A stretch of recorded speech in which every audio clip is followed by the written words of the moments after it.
Magandang sikat ng araw sa lahat. Nais ko lamang ipakita sa inyo ang dahon ng kabal.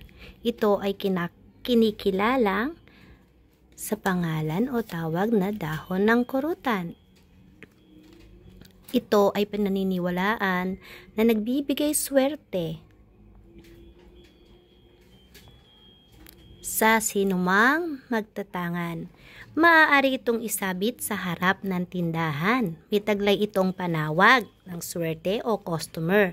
Ito ay may taglay din proteksyon o kabal kung tawaging kunat balat.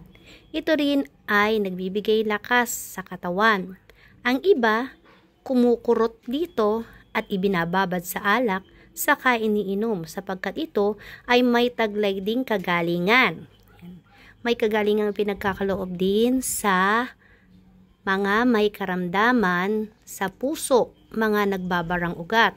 Ngunit ang iba, ito ay ginagamit sa pagsabong o sa kanilang mga manok na panabong sapagkat ang pinagbabara ng tubig na to ay maaari nilang ipaligo o ipangpunas sa kanilang alagang manok bilang maging proteksyon o kabal ng katawan. Pinapainom din nila ang pinagbabara ng tubig na to. Ganon din sa tao. Maaaring magbabad ng kaprasong dahon sa alak, sa tubig, o anong mang nais pagbabaran at inumin ito upang maging proteksyon, karagdagang lakas ng katawan, at syempre, kunat ng balat. Depende rin yan. Hindi sa agad-agaran.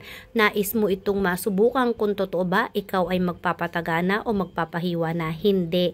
Sapagkat ito ay may otomatikong paggana. Ang ibig sabihin, kung ikaw ay biglang masusugatan, ikaw ay iaadya at hindi ganun kalalim ang magiging sugat mo. Yan po.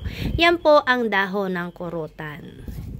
Nais ko lamang pong ibahagi sa inyo ang taglay na kakayanan ng dahon ng kurutan.